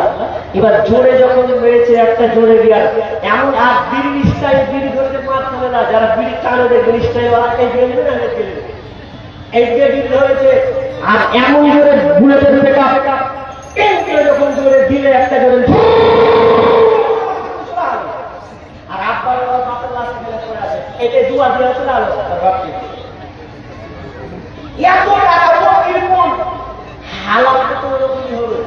বেটা যেমন করে যাবা, বেটা যদি ভালো না হয় ভাই, বেটাকে ভালো করতে হবে। অনেকের মন চায় যে আমার ছেলে আজকের জন্য কিছু দান করুন, কথা আছে একটু দেখেছেন যে আমার ছেলে আমার চোখের সামনে 10 জনেতে দিল। জিন্দগি তো আপনাকে ডাকে না, তো পড়ার পরে তো আপনার আগে খোঁজ নিবে না। যদি বিশ্বাস না হয় যারা মারা গেছে পরবর্তীগুলোকে আপনি নিজেদের সাথে খবর নেবেন। জি ভাই, নিজের জন্য কিছু করুন, আল্লাহকে দিন। অন্তত বলুন 500 টাকা করে বলুন ভাই, 1000 টাকা করে তো বলুন। জি, পরিচয় দেয় মুসলিম কিন্তু নামাজ কালাম পড়ে না, সকাল সন্ধ্যা পেট ভরে খায়, রোজা কিন্তু রাখে না, অর্থ সম্পদ সবই আছে, হজ পালন করে না, বছর শেষে জমা টাকার জাকাত আদায় করে না। মাশাআল্লাহ, 500 ভাই, আরে অতদিন আমাদের 10,000 করেছি বলে কি আপনারা হয়ে গেছেন নাকি? যে আমি টাকা করার দাবি করেছি, আপনার 1000 টাকা করে বলুন না। কোরআন হচ্ছে 30 পারা, 30 জন তো অন্তত বলুন, 1000 টাকা করে বলুন। আল্লাহ হচ্ছে বলুন যে আমার আব্বার জন্য দিলাম। মাশাআল্লাহ, বাবার জন্য একজন ভাই 500 টাকা দিয়েছেন। আল্লাহুম্মা সাল্লি আলা মুবারক আলাইহি। আল্লাহ তুমি তাকে কবুল করে নাও। আল্লাহ জানে কবরস্থ হয়ে গেছে, আল্লাহ মারা গেছে নাকি বেঁচে আছে? বেঁচে আছে। আল্লাহ তুমি তার পিতাকে সুস্থ করো, সুসালামত রাখিও, ভালো রাখিও। আল্লাহ অনেক সন্তান বাবার কথা মনে করেছে জীবন্ত দশায়, আল্লাহ তুমি তাদেরকে কবুল করে নাও, তাদের সংসারকে সুসালামত রাখিও, ভালো মুসল দূর করে দিও, যতদিন থাকবে আল্লাহ তুমি হেফাজত রাখিও। আমিন সুম্মা আমিন।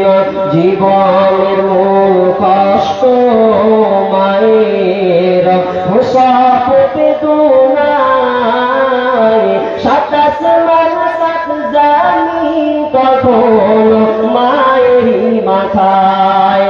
আমার সুন্দর মুখ দেখে মায়ের, আমার সুন্দর মুখ দেখে মায়ের ব্যথা যে যাই ভুলিয়া, ও আমার প্রাণের মা, মা গো মা, কোথায় গেলে মোর ছাড়িয়া, জনম দুঃখী ইয়াতিম আমি, চাই না কেহ ফিরিয়া। আমি যখন ছিলাম আমার মায়েরই উদারে, চলাফেরা করলেন যে মায় কত কষ্ট করে।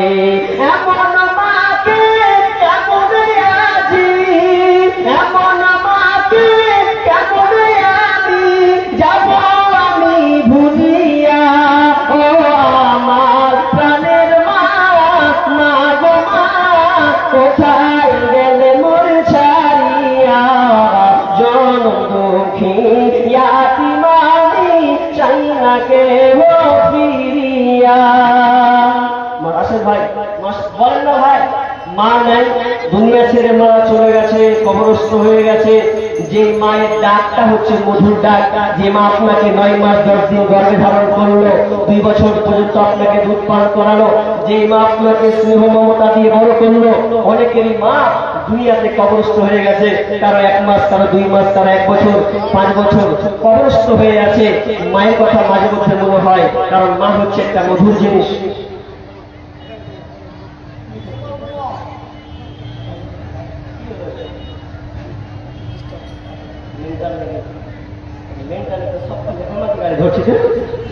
সব জায়গাতে এটা একটা হলো, আর এক জায়গাতে 2-3টা। তো যাক, তারপরে আসলে ভাই আল্লাহ আসছে বলেন না ভাই, মায়ের জন্য আপনার জন্য দিবেন 1000 টাকা করে, বলুন 10 জন বলুন, হবে না? আপনারা এতটি লোক আছে, সবাই দান দিয়ে দিয়েছেন। মাদ্রাসার প্রতি রাগ আছে নাকি আপনাদের? মাশাআল্লাহ। আপনার ছোট ভাই মারা গেছেন, আপনার আব্বাও, আহা, ভাই এবং আব্বা দুজনেই দুনিয়া ছেড়ে চলে গেছেন। রব্বুল আলামিন একজন ভাই এসে আব্বার জন্য এবং ভাইকে মনে করেছে। অনেকে ভাইকে তো মনে করে না। আল্লাহ ভাই কত দরদি, পিতা দরদিনের সন্তান। আল্লাহ আব্বার জন্য এবং ভাইয়ের জন্য 2000 টাকা দিয়েছেন। আল্লাহ তুমি দানকে কবুল করে নাও। আল্লাহুম্মা গফির ওয়ারহামহু ওয়া আনতা খায়রুর রাহিমিন। রব্বুল আলামিন ভাইকে তুমি ভালো রাখার তৌফিক দাও। দুনিয়াতে থাক, যতদিন থাকবে সেই সালামত রাখিও, সংসারে শান্তি উজালা করে দিও। আল্লাহ তুমি বাপ ভাইয়ের কবরকে আল্লাহ তুমি উজালা করে দিও, অন্ধকার কবর আলোকিত করে দিও, জান্নাতি বিছানা বিছিয়ে দিও। আমিন সুম্মা আমিন। কারো প্রেমেতে ভুলে রইলে আল্লাহ ইনসান না মানলি ফরমান রে তুই, না মানলি কোরআন, না মানলি ফরমান রে তুই, না মানলি কোরআন। শিশু ছিলি জুয়ান হইলি, নানা ভাবে সাধনী তাইলি, আল্লাহ রাসূল ভুলে রইলি, এই দুনিয়ার মাঝার।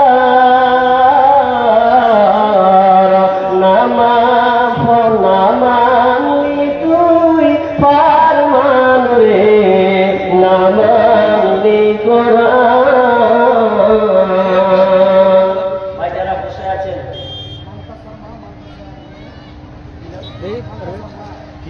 মাদ্রাসা থেকে 500 টাকা দিয়েছেন। আল্লাহুম্মা সাল্লি আলা মুবারিক আলা হায়াত বারাকাল্লাহ। আল্লাহ তুমি দান কালা তুমি কবুল করে নাও, যে উদ্দেশ্যে যে আশা পূর্ণ করে দাও, ভালো মুসিবত দূর করে দাও, রোজগারে বরকত। আমিন সুম্মা আমিন। ভাই আপনারা 500 টাকা করে দিতে পারবেন না? অনেক তো রিচার্জ করেন, মোবাইলে রিচার্জ 300 টাকা 350 টাকা পর্যন্ত মানে একটা মাসে তো মারেন 300 টাকা করে, বলুন ভাই। আল্লাহ রাস্তায় আসুন, আব্বা নাই, সন্তানের জন্য দিবেন, সন্তান পড়াশোনা করছে তার জন্য আপনি দিবেন। আসুন চটচট করে দিই ভাই, আমরা চটচট করে দিয়ে পরে বক্তা নিয়ে আসবো। আমি আলোচনা প্রায় শেষ করে দিয়েছি। কিছু আপনাদের প্রতিষ্ঠানের জন্য হাত বাড়িয়েছি, কিছু চাইছি। আমি একজন মুসাফির মানুষ, এই মুসাফির হিসাবে আমি আপনাদের জন্য দোয়া করব, কারণ মুসাফির আল্লাহ কবুল করেন। আরেকজন 500 টাকা। ভাই আপনার কাছে টাকা নাই, ধানগুলো লিখান, ধানগুলো অন্তত 1 মণ করে লিখান, যে আমি 1 মণ করে দিলাম। জি দেখেন আল্লাহ বলছেন, ইয়া আইয়ুহাল্লাযীনা আমানু আনফিকু মিন তাইয়্যিবাত মা কাসাবতুম ওয়া মিম্মা আখরাজনা লাকুম মিনাল আরদ। আল্লাহ বলছেন আমি যে তোমাকে দিয়েছি, এই যে তোমরা দান করো, উৎকৃষ্ট দান করো, যে আমি তোমাদেরকে এই জমিনে দিয়েছি, উৎপন্ন করেছি, সেগুলো ভালোটা দাও। তুমি দাও না তো তোমার ধান এমন সময় হবে, এমন কাজ করবে, বিসমিল্লাহ করতে দিয়ে পরে ইন্নালিল্লাহ করতে হবে তোমার। তো ভাই আপনার 1 বিঘা চাষ করেছেন, 10 কাঠা করেছেন, সেখান থেকে 1 মণ 1 কুইন্টাল 50 কেজি করে বলুন আল্লাহর রাস্তায়। জি আপনাদের মাটিতে শুনেছিলাম গত বছর নাকি বেগুনে সব পোকা লেগে গেছিল, ভালো চাষ হয়নি, সবগুলো আল্লাহর নারাজ, আল্লাহর নারাজ। আমাদের মুর্শিদাবাদে দুলিয়ান ঘোড়া থেকে শুরু করে সব কিছু যা আছে সব নদীকে বাঁধন সব কেটে কেটে কেটে কেটে সব বেকার করে দিয়েছে। কেন জানেন? আল্লাহ বিমুখ না হওয়ার কারণে। ও সবগুলো আল্লাহর কাছে অনেক গবেষণা করে দেখেছি ভাই। তো আল্লাহ রাস্তে বলুন, আপনার পিছু পা হয়ে যায় না। অনেক লোক বসে আছেন, যদি অন্তত 100-200 করেও দেন অনেক কি হয়ে যাবে ভাই। আল্লাহ রাস্তায় জি বলেন, আরে বলেন না, নাই তো নাই। আপনি সিমেন্টটা লিখান যে আমি 1 বস্তা সিমেন্ট দিব। একটা লোক বলেন আমি 1 বস্তা সিমেন্ট দিব আল্লাহ রাস্তায়। এরকম লোক হাত তুলেন না ভাই, একটা লোক পাবো না যে আমি 1 বস্তা সিমেন্ট দিব ইনশাআল্লাহ। এরকম হাত তুলেন।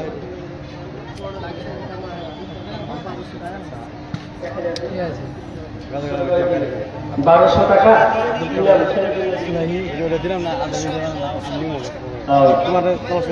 মাইনুল হক 3 সন্তানের জন্য দিচ্ছেন নাকি?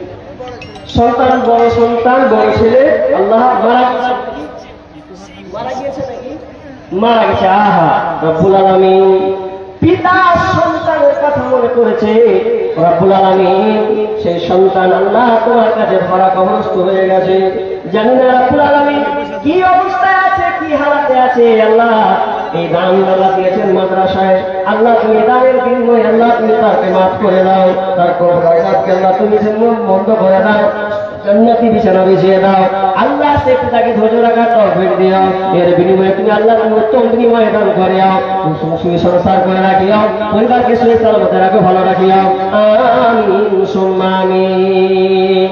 টাকা না থাকলে এই দুনিয়ায়, টাকা না থাকলে এই দুনিয়ায় কেউ দেয় না আপন পরিচয়।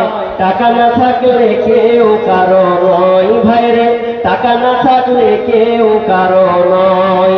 ভাইয়ে ভাইয়ে পরিচয় দেয় না টাকা না থাকলে, মুখ লুকিয়ে পাশ কাটে ভাইকে দেখিলে। ভাইয়ে ভাইয়ে পরিচয় দেয় না টাকা না থাকলে, মুখ লুকিয়ে পাশ কাটে ভাইকে দেখিলে। ওরে মায়ের পেটের ভাইও দেখি, মায়ের পেটের ভাইও দেখি বড় বড় কথা কয়। টাকা না থাকলে কেউ কারো নয় ভাইরে, টাকা না থাকলে কেউ কারো নয়।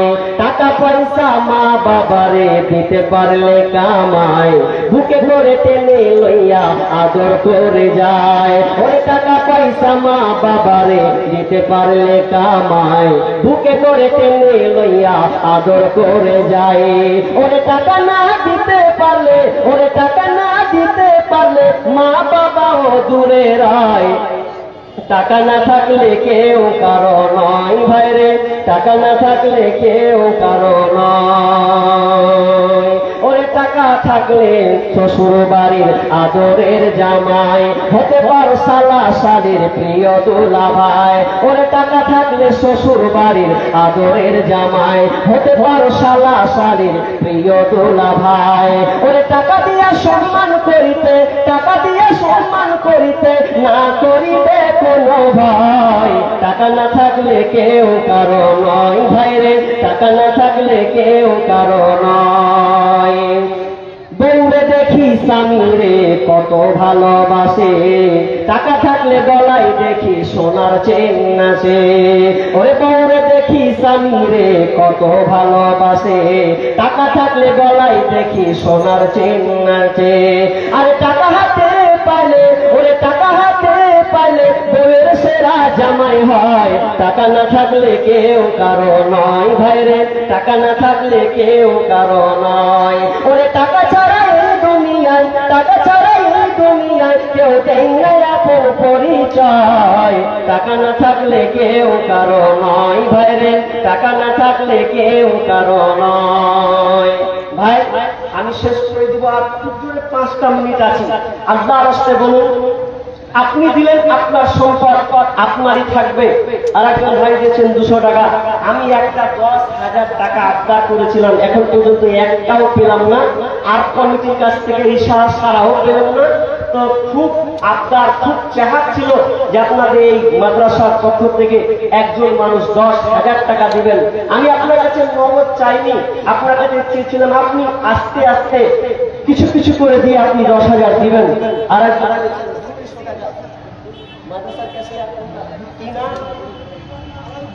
আলাউদ্দিন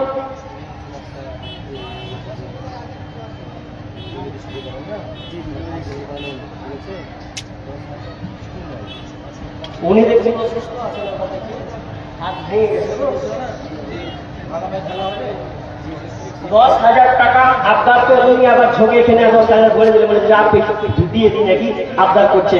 তো আপনার আল্লাহ আপনাকে, আপনি জমির কাজ নাকি করেন, তো আল্লাহ ওদিকে 10,000 টাকা আপনি করছেন, আল্লাহর রাস্তায় খুব কম হচ্ছে বলছে।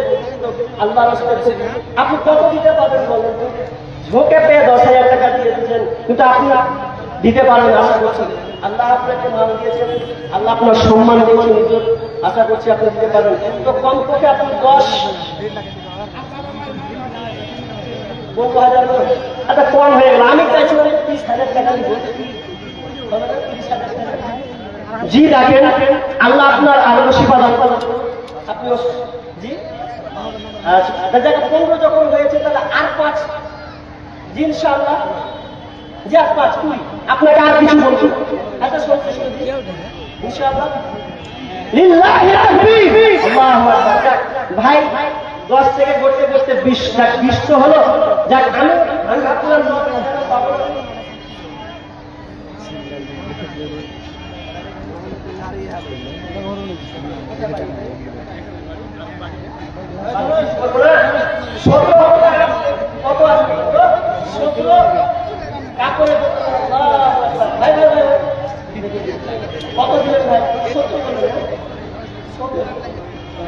কাপড়ের দোকানদার কোথায় দোকান আছে ভাই? আপনি দেখেন না, আল্লাহর রাস্তায় আপনি মানদার, আল্লাহ আপনাকে দিয়েছেন সম্মানিত। জি আল্লাহ আপনার দোকানে আরো বার্তা দান করুন।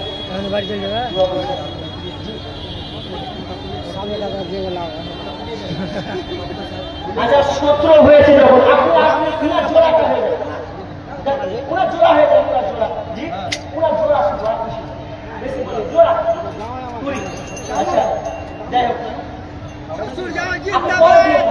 আপনি জোড়া জোড়া করছেন, পুরো জোড়া হয়ে যাবে। জি ইনশাআল্লাহ দিলেন, লিল্লাহি তাকবীর। যাক পুরি হলো। আল্লাহ দুটা তাও শেষের বেলায় পেলাম, তো আমি আর চাইবো না। 10:30 টাইম হতে এলো। আমার ভাই আজকে সাহেব বসে আছে, তিনাকে বসিয়ে আমার কথা বলার আগে আমি হয়তো বলবো না, তবে কালেকশন বিষয়ে চলেছে এখানে। তো যাই হোক দুজন দুটা পেলাম, তো 20-40 হলো। যাই হোক আর যদি একটা 10 পেতাম মনে হয় 50 হয়ে যেত। জি আর একটা 10 পেলে হবে না কেউ? আপনাকে আপনাদের দাতা নেই 10,000 টাকা? জি 10 হলে 50, একবারে 1 হাত সুপা হইতো মনে হয় হবে না, নাকি শেষে হবে ইনশাআল্লাহ? জি শেষ বেলায় হবে। যাক আমি আর বিরক্ত করছি না, তবে দিয়ে এই পুরাটা পূরণ করিয়ে আমার হাতে না হলেও শেখের হাত দিয়ে আপনারা একটু অন্তত পূরণটা করিয়ে। তো দুজন দান দিয়েছে বলে আমি শেষ করছি। আমি পুরো একটা দিয়ে দিই। রব্বানা যালামনা আনফুসানা ওয়া ইল্লাম তাগফির লানা ওয়া তারহামনা লানাকুনান্না মিনাল খাসিরিন। রব্বানা আতিনা ফিদ দুনিয়া হাসানাতাও ওয়া ফিল আখিরাতি হাসানাতাও ওয়া কিনা আযাবান নার। রব্বুল আলামিন আমি চেয়েছিলাম 10, আফতার করেছি 10, কিন্তু 2 জন ব্যক্তি পেয়েছি। আল্লাহ তোমার মাদ্রাসাকে প্রতিষ্ঠিত করার জন্য, আল্লাহ তোমার এই মাদ্রাসা, যেই মাদ্রাসা তোমার